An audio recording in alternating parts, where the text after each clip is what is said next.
Hey everyone, this is Kathy from the blog simplystlouis.us, and today I wanted to share how you can retire on little money. Stay tuned.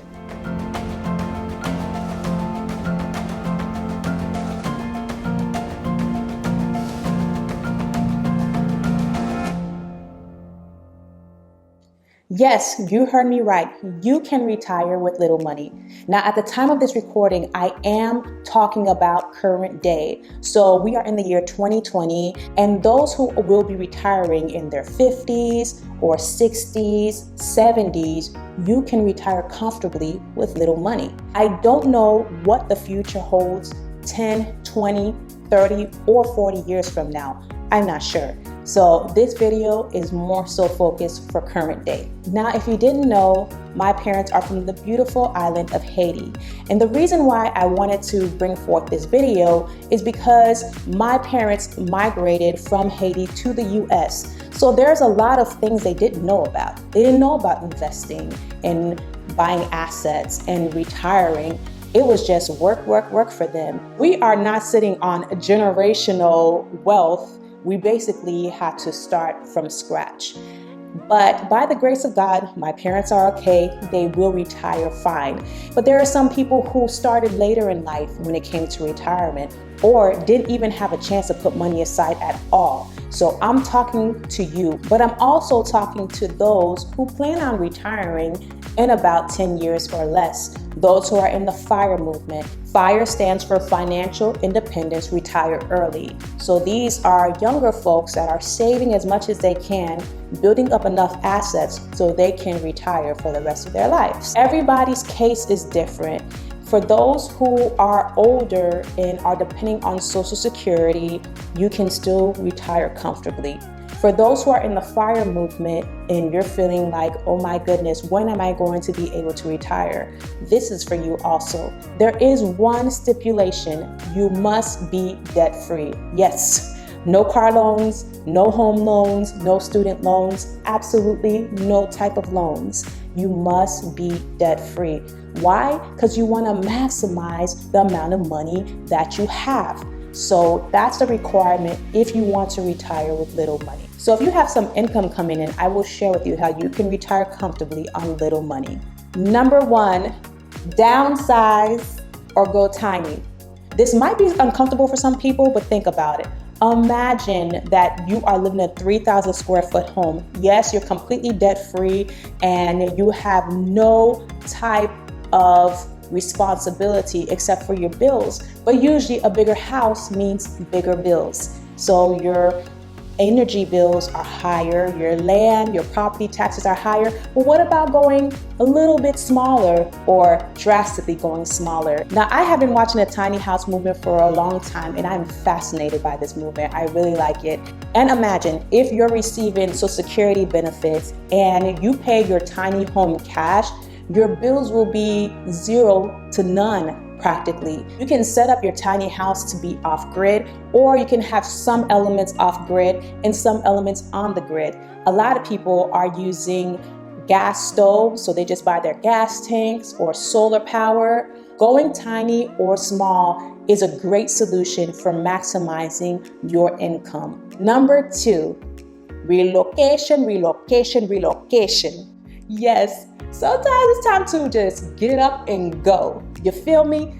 I mean, if you are living in a very high-priced town or city and you're paying not only federal taxes, but state taxes, maybe relocate to an area that is lower taxes, does not require state taxes, and the cost of living is a lot less.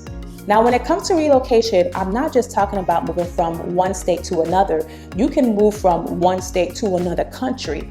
There are a lot of countries out there that the cost of living is very minimal. It's a slower pace of life. Your dollars could really stretch over there. So that's something to think about. There are many reasons why people would want to move to another country. Maybe because they were originally born there, their family is there, or maybe because they've traveled a lot and they really like that particular area. Number three, how about buying a multi-unit property?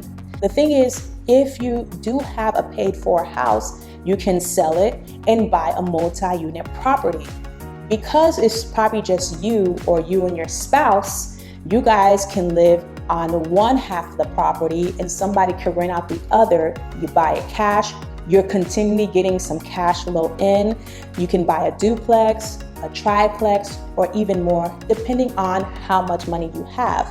But this is a great thing for you because if you buy a multi-unit property and you're receiving Social Security income or other forms of income, you're going to be getting income from the tenant, and that can supply your needs, and you can do whatever you want with your Social Security income, or if you have a little bit in your 401k, you can do a lot more with that, or you don't even have to touch it at all. So look into that.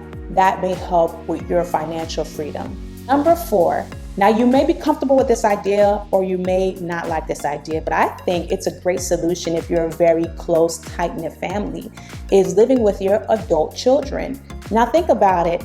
If you're in your 50s, 60s, or 70s and your adult children or your adult child has started a family, it would be a great exchange in a sense of you're going to be with that grandchild or with those grandchildren for the later years of your life, and your adult child can help you out with other things that you need help with, whether it's medical, driving, helping, food sharing, cooking together. You can truly build a community. Now, what I mean by living with your adult children doesn't mean that you have to live in a particular room in the house.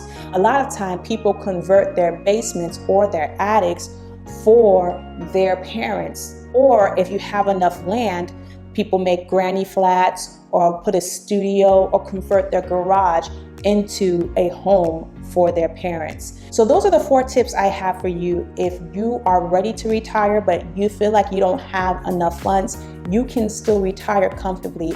In most of these cases, you can keep a lot of your funds as well, and you can use that to travel or to help or to do community events. There's so many things you can do. So don't be discouraged and don't be dismayed. You got this. So comment below and let me know what are some ways that you can stretch your funds for retirement. Maybe you're in the FIRE movement and you have some ideas, or maybe you're a senior citizen and you've been living the dream life with little funds coming in. Comment below and let me know, what are your thoughts? What do you think? What are you doing? What do you plan to do? Maybe you're going to work a little bit longer, or maybe you're like, hey, I'm done. I'm ready to settle down. Or maybe you want to move in with your adult child. Whatever the case may be, comment below. Until next time, live simply so you can simply live.